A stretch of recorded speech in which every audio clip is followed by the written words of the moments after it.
All right, welcome everyone tonight. We are here to talk about pasture-associated laminitis. And some of you might be thinking, wait, isn't that founder? Well, that's a good question, and we're going to answer that tonight, along with a bunch of other um, information about pasture-associated laminitis and how to prevent it from harming your horses. We're joined tonight by Scott Duggan. He is the livestock and forage specialist over in Central Oregon, out of the Deschutes. You cover Deschutes and Jefferson County, is that correct, Scott? Yes, and Crook and Warm Springs. Well, lots of places. Yeah. Great. My name is Melissa Fery. I work with small farms, which includes pasture management and livestock production. And I'm based out of the Willamette Valley in Lane County, but I also serve Lynn and Benton. And then Cassie Bosky is also part of our team that's offering these livestock webinars through OSU Extension. And Cassie's down on the South Coast out of Coos County, and she also covers Curry, and she is a general agriculture extension agent down that way. She works a lot with cranberries, but also gets to work with dairies and pastures and livestock production. So welcome to our webinar series for this month. And if you're interested in other topics, make sure you check out our OSU Extension website event page and get connected up. Without further ado, we're going to go ahead and get started on this topic, and I'm going to turn it over to Scott, who's going to teach the first half of our class. We will have lots of time for questions at the end. And if you want to also put questions in the chat, we will address those as we go along if we can. So take it away, Scott. Well, thank you. Uh, today or tonight, our goal is to know a little more about the difference between laminitis and founder and understand the causes of laminitis. We'd like you to be able to visualize the progression of laminitis in the hoof so you can understand it better. And finally, to understand how to prevent pasture-associated laminitis, which is Melissa's going to talk a little bit about several of these items as we get going, but I'll get started with just a little history that's been around since the dawn of time, unfortunately. 350 BC, in the time of Alexander the Great, laminitis or barley disease, as they referred to it in the Middle Ages, was talked about, and often laminitis is known better as founder. And founders, the legend is that it's a maritime term for a sinking ship, and that horsemen and women back in the day were very familiar with a maritime term, founder, and related it to the sinking of the hoof, or the coffin bone more specifically, down in the hoof, and the nickname founder started. I can't promise you that's exactly how it did, but that's the legend I read about. And unfortunately, it's never been solved, which is something. We've solved a lot of amazing things in our history of human beings, but we still haven't solved the laminitis or founder issue. It's still 13% of horse owners in the US report issues with laminitis. So it's definitely a problem. And laminitis, as far as I could come across, is that initial attack of pain and inflammation, whereas founder is oftentimes referred to as the chronic condition where the horse is permanently disabled due to the coffin bone rotating too far in the hoof. And we'll talk about that in a minute. And it actually will, in a severe case of laminitis or founder, the two terms are often used in the same sentence. So these are just some additional background bits and pieces that I pulled together to help try to explain the difference Some would argue there isn't much of a difference, but Founder is definitely talked about with that sinking of the coffin bone down through the sole of the hoof. So horses may have a laminitic episode and recover a mild one, and that sometimes goes without the horse owner even knowing, or they're able to catch it quick enough and provide care for the horse and recover. When a moderate to severe rotation of the coffin bone becomes a long-term condition of founder, that's when a horse is unfortunately lame and stays lame for some time. And one has to remind oneself that laminitis is in the hoof, but it's a system. It's a complex whole body event reflecting changes in multiple organ systems. Horses can have a sort of a knee-jerk reaction to a variety of things and get laminitis or founder. Tonight we'll speak specifically about pasture-associated laminitis, but know that there is other triggers for this whole body event that causes such pain in our horses. Know that there is a tremendous network of arteries and blood vessels providing nutrients in the hoof capsule itself. And you can see in this picture that there is a large number of those providing blood that helps nourish the tissue in the hoof capsule and through the lower leg, of course, and the whole body. But this network of arteries is something that gets affected by laminitis. We'll talk about that in the next slide here coming up. And this is a picture of the laminitic tissue, and inflammation of the hoof occurs and limits blood supply to the affected areas.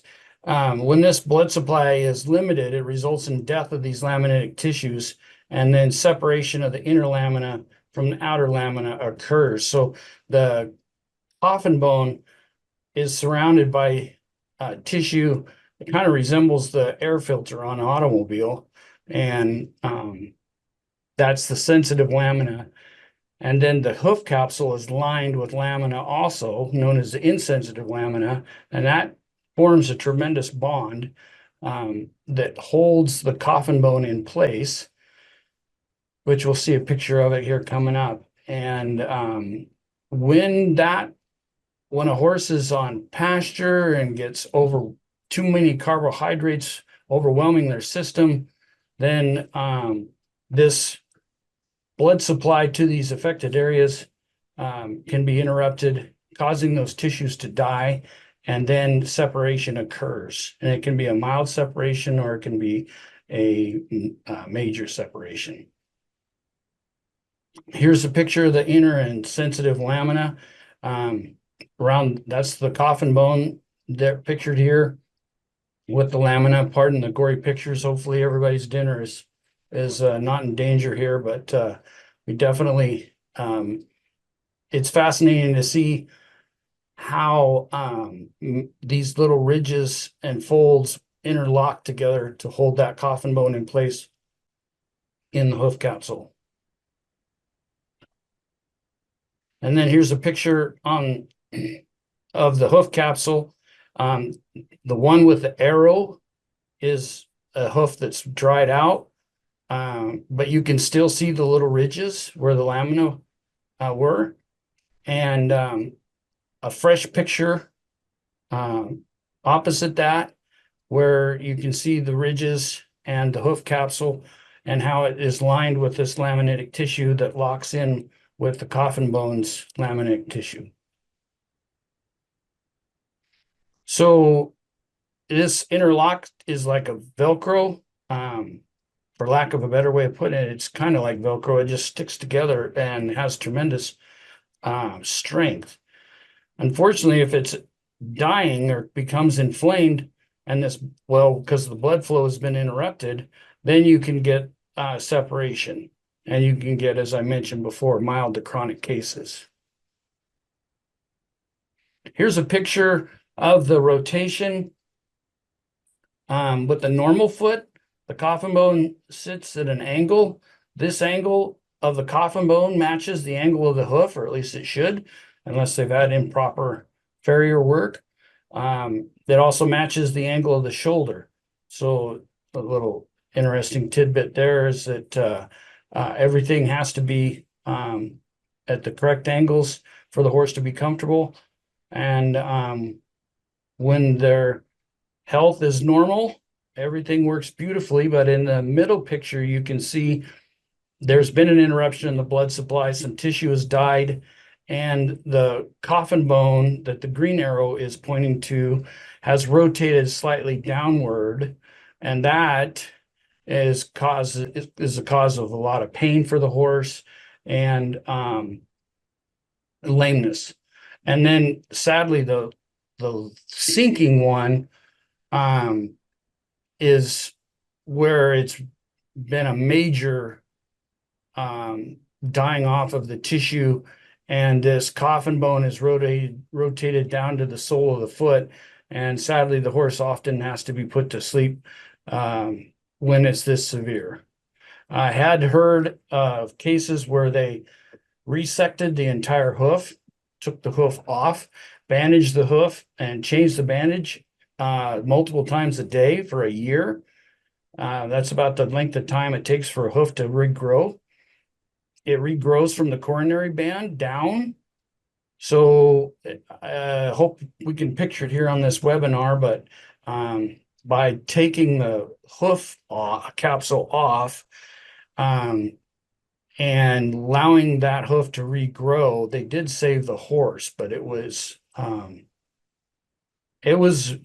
a very difficult thing. Horses don't, oftentimes when the one leg has been immobilized and they can't put weight on it, they can get supporting limb laminitis in the other leg. And the great racehorse Barbaro, he had laminitis after breaking his leg in that race. We're going back a few years, but for any of you remember, Barbaro was an amazing racehorse. And sadly, they fixed the leg and they fixed the laminitis, and then he got supporting limb laminitis in the opposite front leg, and they were forced to put him down finally. So that's a case of the supporting limb. Too much weight. Horses, they're made to move, and when they can't move, it doesn't bode well. Here's an X-ray of the coffin bone rotating down through the sole of the foot or hoof. And then just another picture to help you visualize how that coffin bone, it's the triangular bone at the bottom of the leg, and it has moved in stages down to, what is that, a 33-degree separation. And it hasn't rotated through the sole of the hoof yet, so hopefully with veterinary care and proper hoof care, you might be able to recover and help this horse out.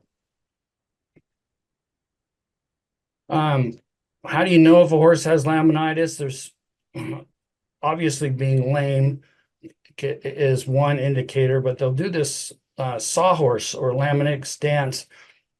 They rock back on their hind legs, and it's theorized that 60% of the horse's weight is from about where the cinch goes, right behind the elbow, forward. So that long neck and a head, the horse's head weighs an amazing amount. If you've ever had a horse's skull and picked it up, you'd be surprised at how much it weighs. And so that 60% of their weight is in the front end of the horse. And laminitis afflicts the front feet first, and it causes tremendous pain, and they will try to rock back on their hind legs to ease that pain on their front end. And so if you see a horse standing and not moving in your pasture or wherever it's located, and it's got this sawhorse stance, it's time to be concerned. They will not want to lead and walk out for you if you went out and caught them. Turning is especially painful for them. So there's one visual indicator that can help you decide if they have laminitis. Here's an extreme founder case where the laminitis hit and developed into founder, and the hoof capsule's been completely remodeled, not in a good way.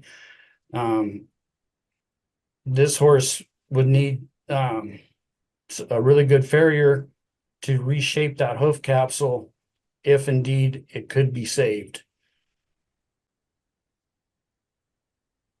As I mentioned earlier, there's numerous factors beside pastures that pasture-associated laminitis. I listed pasture first, and then I went down through a list, and I don't think I even have them all. There's even a few more, but these are kind of the ones that seem to stand out the most to me in my research. And I already talked about supporting limb laminitis. Stress can certainly cause it.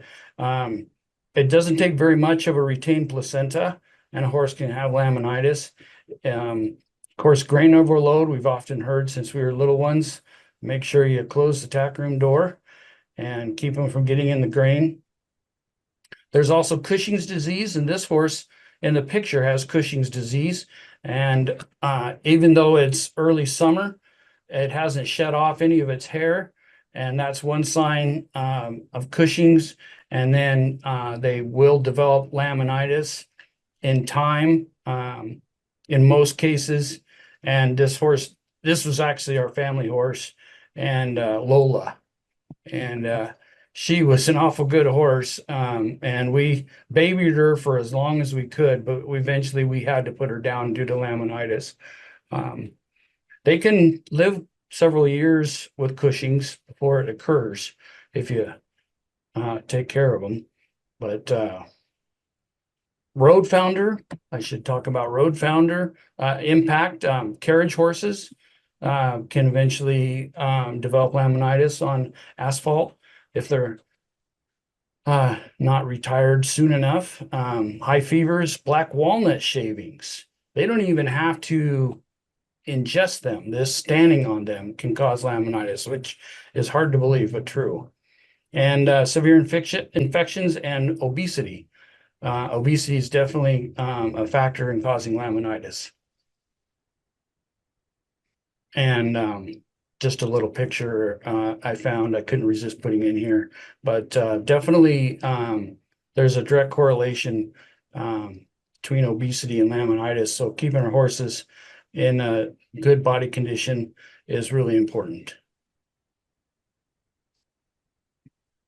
So some more symptoms. Here's a horse in that classic laminitic stance. They don't move around as much, obviously, very reluctant, less activity, lie down more than normal. They get very depressed. They do not want to turn. So when you're leading a horse, keep that in mind. That torques that hoof capsule and causes them pain. So you want to be aware of that if you're having to lead a horse with laminitis, and they'll get an increased heart rate because of the pain, I assume. And they'll also look for a crusty, hard neck. You can feel the fat layers deposited underneath the mane if you just run your hand along their mane. Instead of it being soft and pliable, it gets hard and thick. And that's the time to press the panic button and get your horse off a pasture and get them on some dry hay that's lower in carbohydrates, or they'll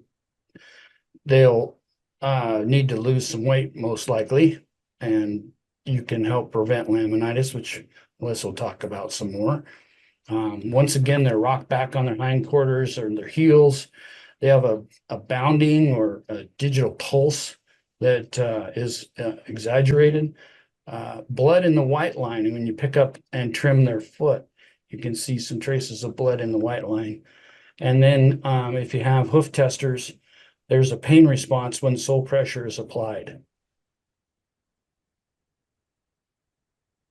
So we're going to transition over to Melissa here for her pasture-associated laminitis part of it, talking more about pastures and how they can be high in non-structural carbohydrates, especially in the spring during the fast growth. Non-structural carbohydrates, easy for me to say, include simple sugars, starches, and fructans. And overconsumption of this lush pasture is a problem. And this over 30% legumes in your pasture is a old farmer's thing. There isn't any science behind it, but you know that if you get too many legumes, especially over 50%, then and Melissa will talk more in depth about that coming up. It can contribute to colic and laminitis. So with that, I'll hand it over to Melissa and she can talk to you more about the pasture-associated laminitis. Sounds good, Scott. Let's take just a minute though. Does anyone have any questions about anything that Scott has covered so far about the difference between laminitis and founder, or how you might um, know if your horse might be suffering from laminitis? Anything related to that?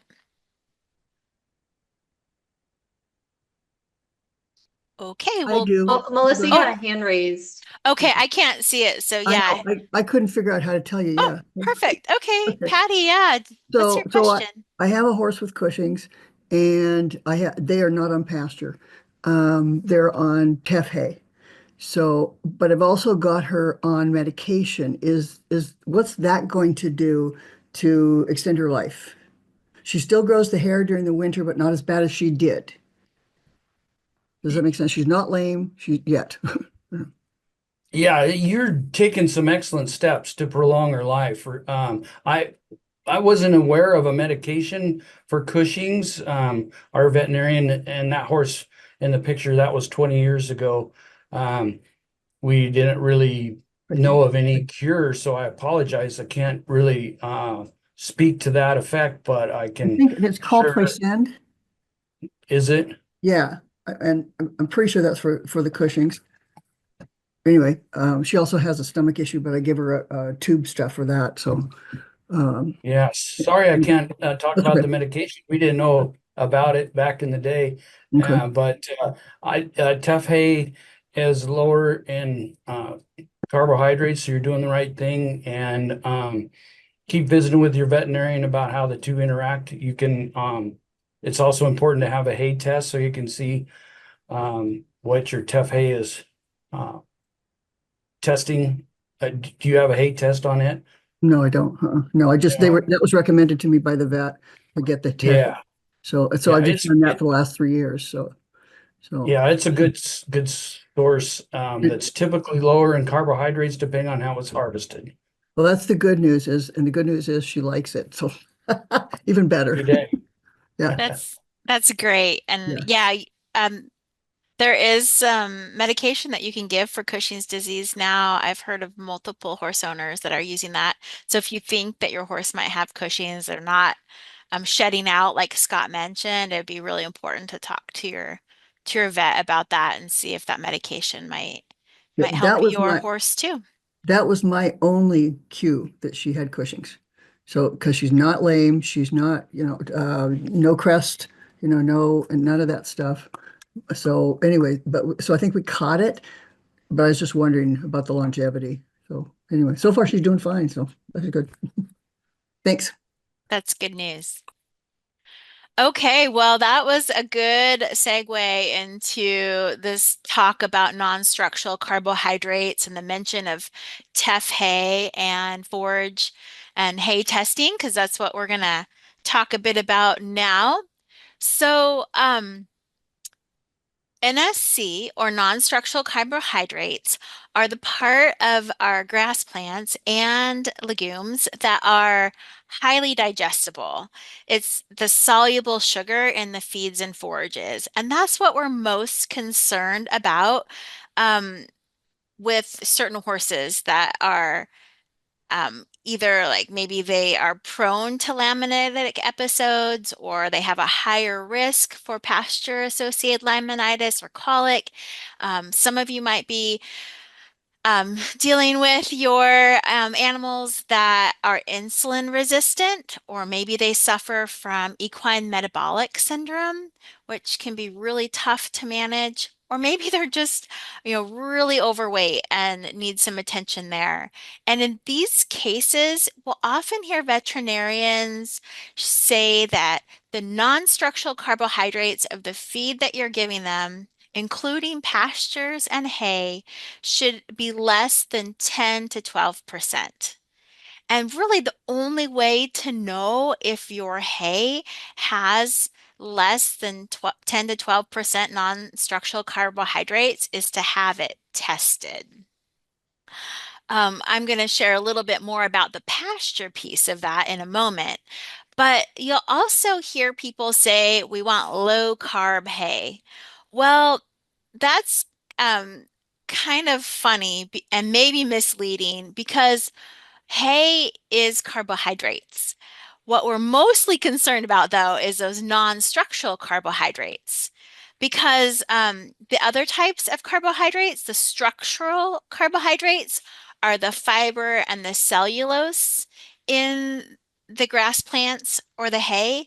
And that's really important for horses' digestion and it gives structure to the plant. So you're actually looking for low sugar hay when you are looking to purchase hay for animals with some of these problems that we're discussing. There's also some information that we want to make sure you know about, and that is the cool season versus warm season grasses. So that got brought up in the discussion that we just had about Patty's horse. Um, she mentioned teff. Well, teff is a warm season grass, and typically warm season grasses like teff, Bermuda grass, crabgrass, switchgrass, millet, there's quite a few, are they generally contain less of the soluble sugars or the non-structural carbohydrates. And these are often grown in hot or tropical areas and could be used for pastures in those areas. However, in Oregon, these warm season grasses are almost always annual crops. We just have our winters are too cold. They can't survive. So we don't see a lot of warm season pastures unless they're getting replanted every spring, summer. But we do have warm season hay because some farmers are specializing in trying to um, have this low sugar hay, especially for horses in our region. So you can buy that fairly locally, which is great. Not so much with the other grasses I mentioned. Now, let's talk about the cool season grasses. These are the grasses that are in our pastures throughout Oregon. They grow well here. They're grasses like tall fescue, orchard grass, timothy, ryegrasses, bluegrasses, all of these grasses that we are probably more familiar with. And because they grow well here, they're perennial plants, and we um, have those in various mixes in most of our pastures. And these are the grasses that have high non-structural carbohydrates. So they're the high sugar grasses. And that is why pasture-associated laminitis can be such a problem here. Now, testing hay is pretty straightforward. You have the bales. Many of our extension offices have hay testing equipment that you can rent. I mean, not rent. Most of the time we give it without charging a fee, but you just have to come into our office and check it out.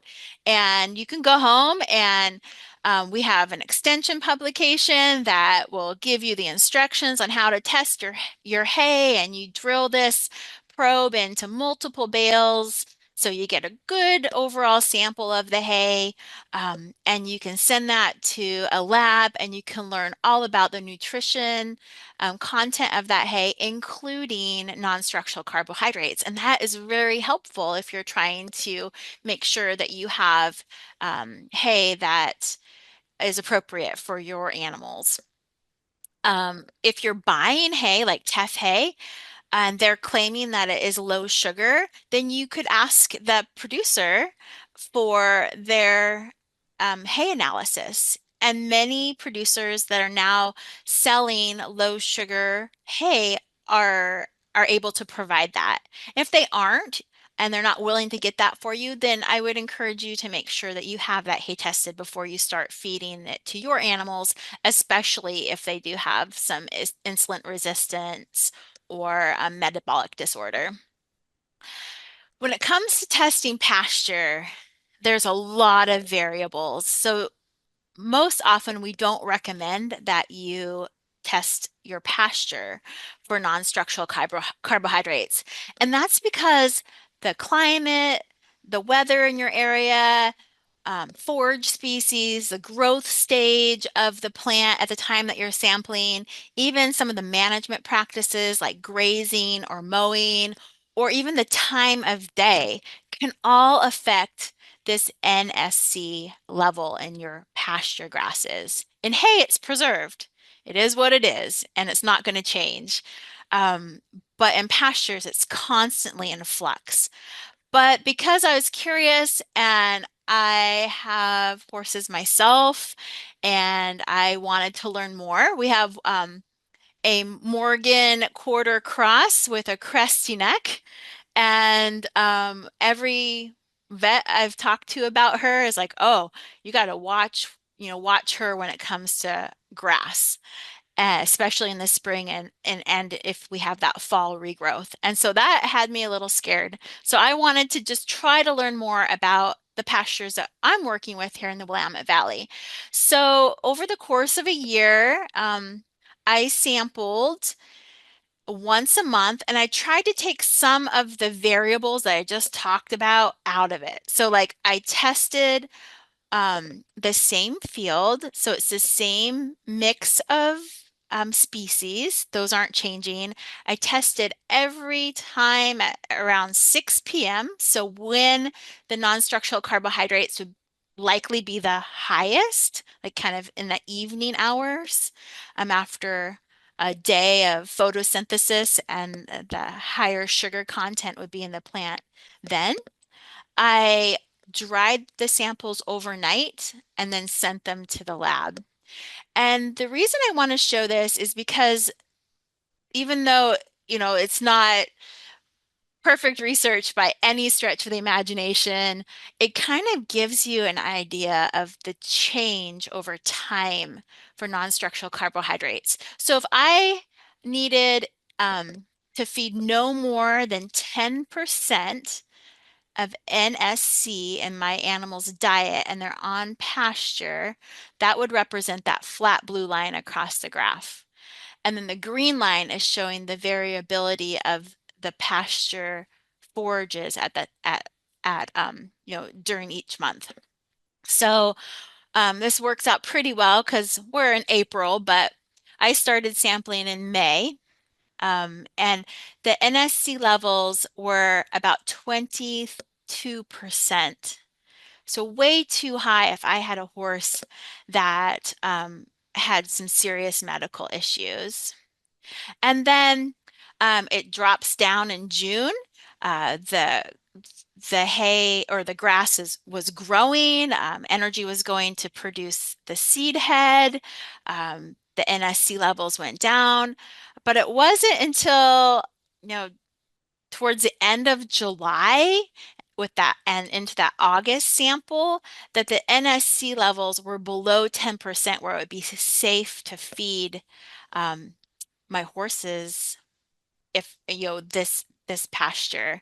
September it was fine, and then in the Willamette Valley we get some rainfall in the fall, usually, by October, and that regrowth begins to increase that NSC level again, kind of through the winter months. November, December, it kind of stable, is more stable. And then interestingly enough, on this year in 2023, the grass started waking up out of its kind of winter slump, its dormancy, and really spiked again with NSC levels over 25%. And then as the season continued, it started to decrease again, but still way above that 10% level.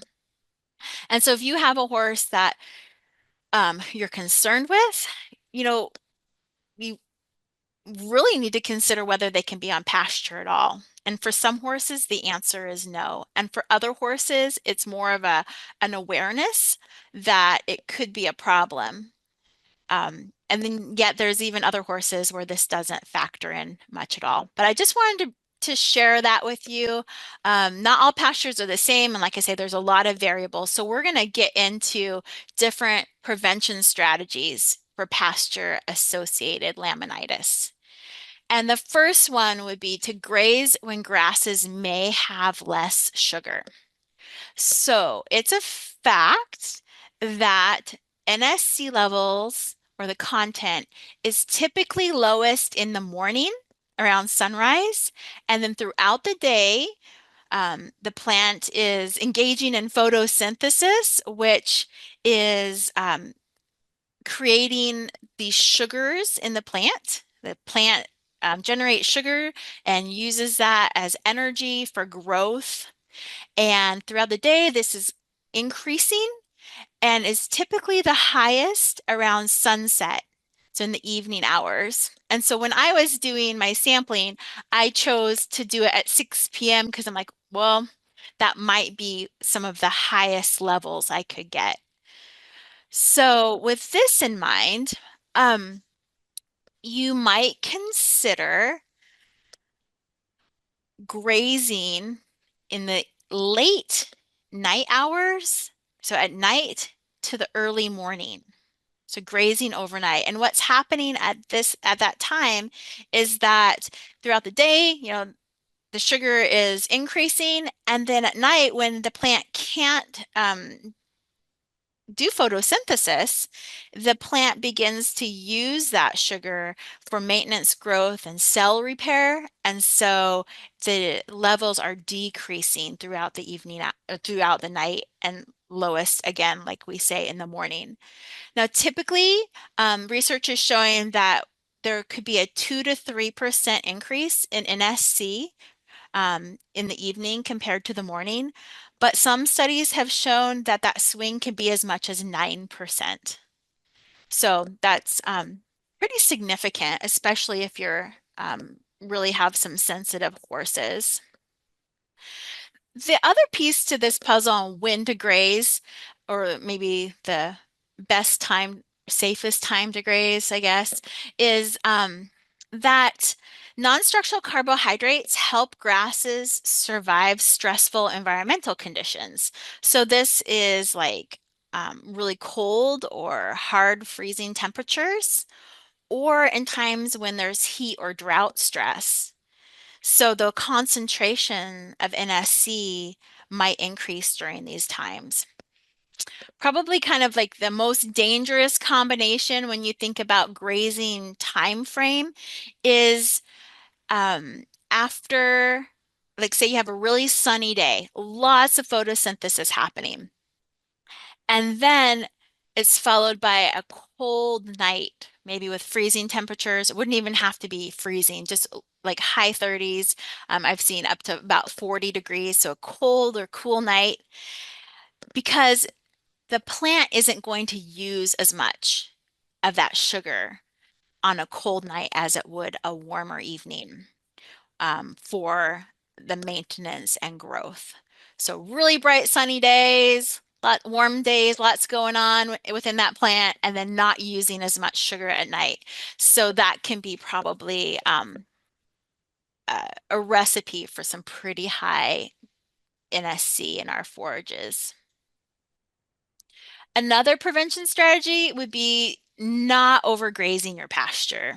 And the reason for this is because a lot of these sugars are stored in the bottom portion of the plant, in the bottom stems and in the crown of the plant. So when the animals are overgrazing, they're consuming quite a lot of sugar.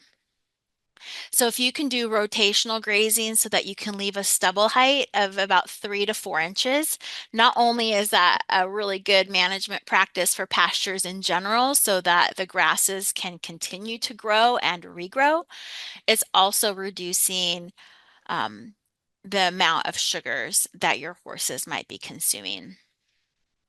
And then it's also a recommendation that you don't allow the animals to graze freshly cut stubble. So say you go out there and you mow the field to try to keep those grasses in a vegetative state. Well, though that stubble could be pretty high in non-structural carbohydrates as well. Now, then the opposite of that would be graze it really short and keep it short all the time. So purposefully overgraze. And I've heard of some producers doing this because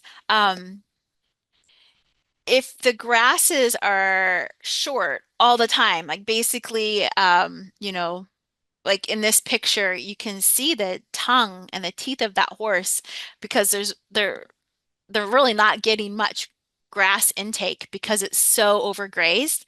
They're not getting much intake. They're not getting very much NSC into their system. And defoliated plants over time won't produce as much, won't be able to photosynthesize as well. Therefore, they're not going to be able to produce as much sugar. Um, the the sugar that they do have stored would be more below ground, maybe in the roots. And it's kind of like in this protective survival mode for the grass plant. The problem with this type of management is that over time, you're not going to have forage grasses left. You're going to have mostly weedy plant species that take over because the grasses are weakened and will eventually give up. They just don't have enough energy to regrow.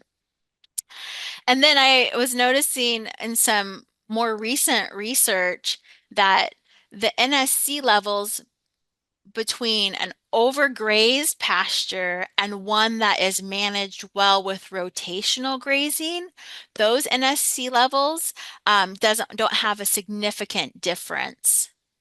So if you're grazing the top portion of the plant and leaving the stubble for regrowth and not grazing below that 3 to 4 inches, it's basically giving your animals the same amount of NSC as you would this tremendously overgrazed pasture that is going to have more issues over time with weeds and other management problems. Another strategy is feeding hay first. So say you want to put your horse out on pasture, have them go out with a full belly. Give them some safe hay first and then let them out on pasture. So they're not going to be consuming as much lush pasture, especially, at these times where it's really of concern. Along with that, another strategy that we talk about is reducing the time on pasture. So there's a couple things that go into this. The first one is if you have horses that have been in stalls or in dry lots all winter and you're wanting to reintroduce them to pasture, especially at this time in the spring, you need to do that slowly with limited duration on the pasture. So you'll often hear people recommend that you start out with, basically hand grazing. So holding on to them for like 15 minutes and letting them graze for 15 minutes and then go off pasture. And then you start increase, well, like in the next like few days, you bring them in and add another 15 minutes. So then they get to graze for a half an hour and then eventually start building up that time. And that's helping the microbes in the gut adjust to this new feed. So there's that part of reducing the time on pasture or slowly building up. But then there's also just you want your horses out on pasture, but you can't have them consuming a lot of grass. So you might only have them graze for 2 hours out of the day instead of 24/7. Or maybe you can, put them out in the morning for a couple hours before you head to work so that they get that pasture, but it's maybe when the grasses have less sugar. Well, this can work really well for some horses. For other horses, it can be a train wreck because there's some research that shows that in some horses, they know what's coming. I mean, they're smart animals. So you let them out there for an hour and they are just going to plow through that pasture. They're going to eat as much as possible and can consume um, a lot more grass than you would think they could in an hour. And I don't have all the numbers, but um, like they can consume the same amount of feed. I want to say it was like in 1 hour as they could in 10 hours if they haven't had that limited time. So like they know I'm only going to get out here for a short period of time, so I've got to eat as much as I can. So they consume a lot of fresh grass. And you could kind of equate that to having a child with their big bowl of Halloween candy and setting a 5-minute timer. Just think about how much candy. Well, I could do it too. Just shove it in. Well, horses are doing the same thing when they know they have a limited time. So, um, reducing time on pasture, maybe in different ways. Maybe you use a dry lot so they have some time on pasture, or you're grazing again at times of the day where there might be less NSC for shorter periods of time. For some horses, really the solution might be a grazing muzzle. And I know there's a lot of owners that really don't like using grazing muzzles. They say their animals don't like it and all that. Well, that could be true, but it's also for the protection and health of your horse. So with grazing muzzles, they consume less grass. Which is the ultimate goal if you have a horse that's prone to laminitis or has other health issues like we've been talking about. They still get to have the benefits of being out on pasture, but it's just harder for them to consume grass. The proper fit is really important. And we have a video that we created with our equine specialist at OSU, Don Sherwood. I can put that link in the chat as well, but that's the link to the video here. And it will show you, it's like 15 minutes, and it shows you how to properly fit a grazing muzzle and the different types of grazing muzzles that are available. And in this picture, with this horse, you'll see that it has a fly mask on over the grazing muzzle, and that just helps keep it on. It kind of holds the straps in place so they can't lay on the ground and just rub it off. There's breakaway prevention in that too. So if they get caught up, it's going to break the muzzle so they don't get, stuck on a fence or a tree branch. But consider a grazing muzzle so that your animals can have the um, luxury of being out on pasture but not consume as much feed that might not be good for them. And then, as Scott mentioned earlier, you have to exercise your animals. If they have increased risk of laminitis, because of obesity, they really need to be out there exercising. It's like the same recommendations for us humans, like 30 minutes of exercise 3 to 5 times a week. You get out there and get those horses walking and trotting and just, it's also bonding time with your animals. So, and it's healthy for them and you.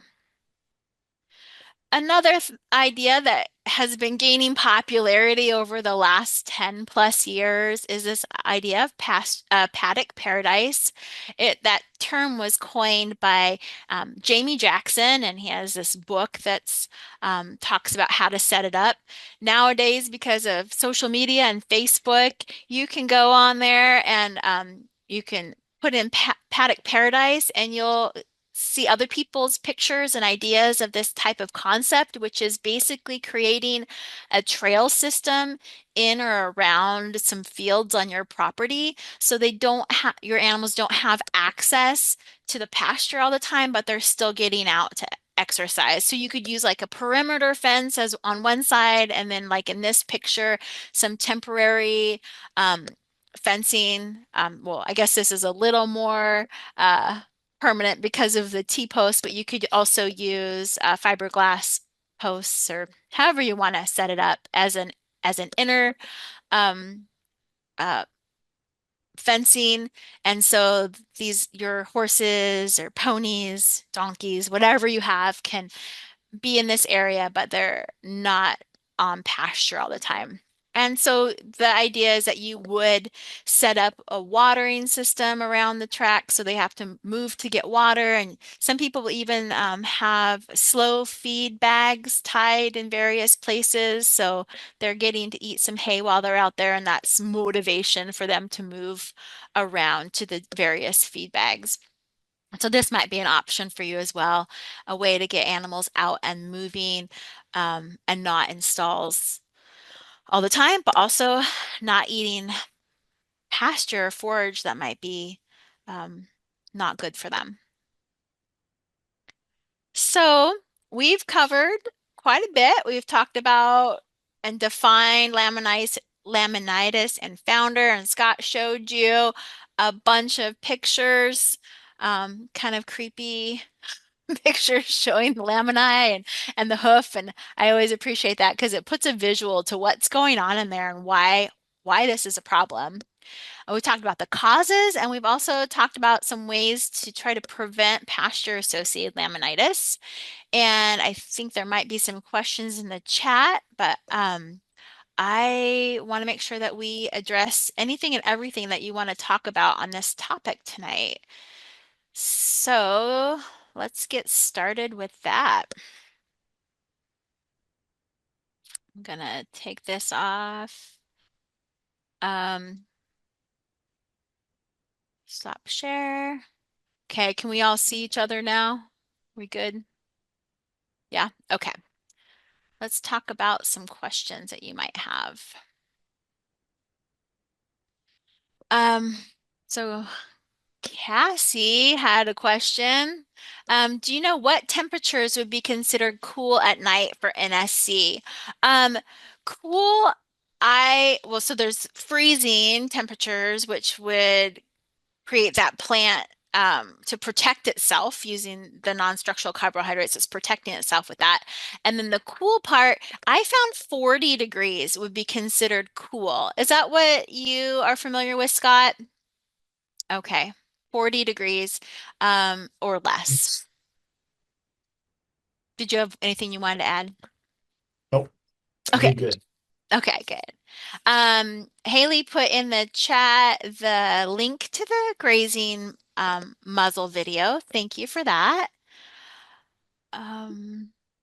Henrietta has 20 years of experience using grazing muzzles, and the horses don't mind them. So that's good. It goes to show that, you know, we can all do hard things.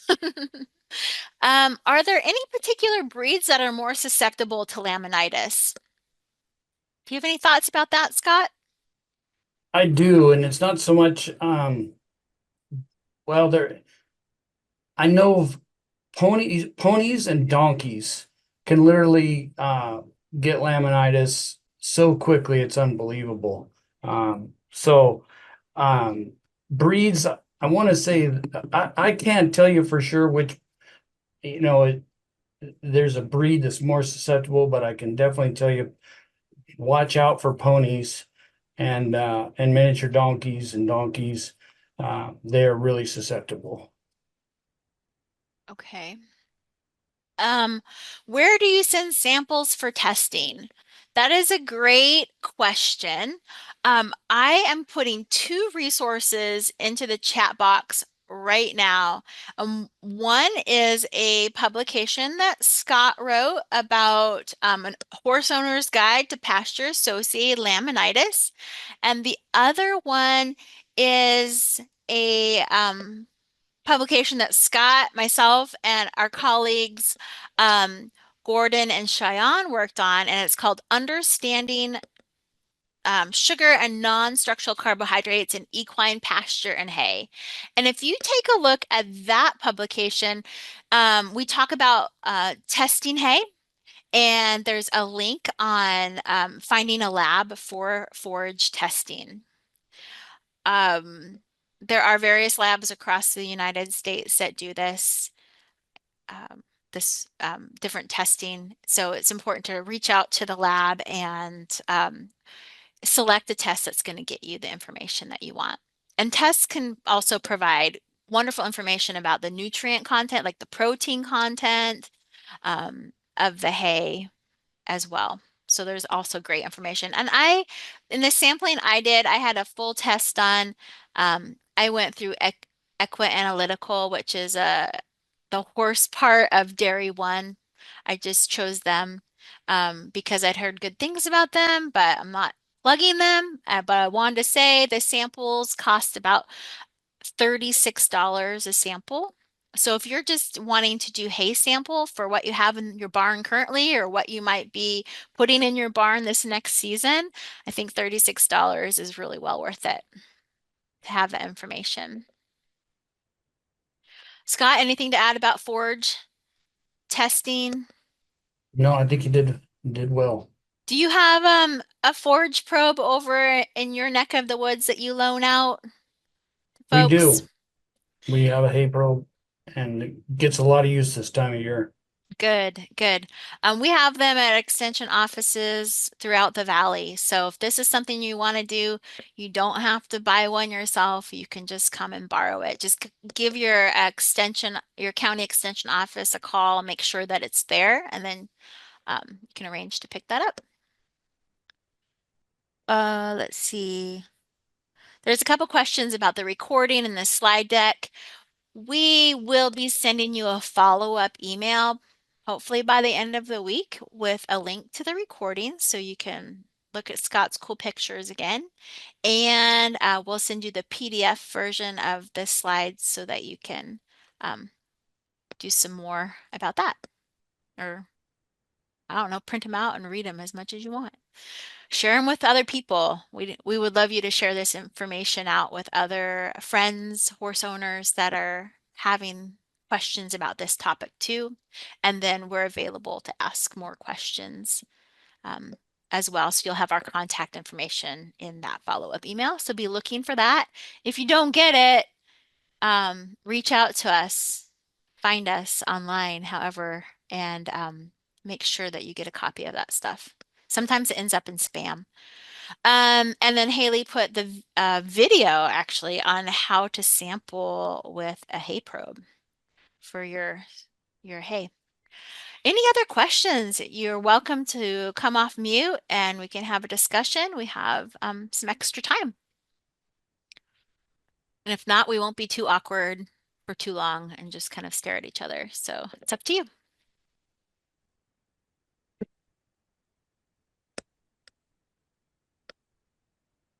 I guess Okay. following up on the breeds question, like what is it that makes ponies and donkeys more susceptible?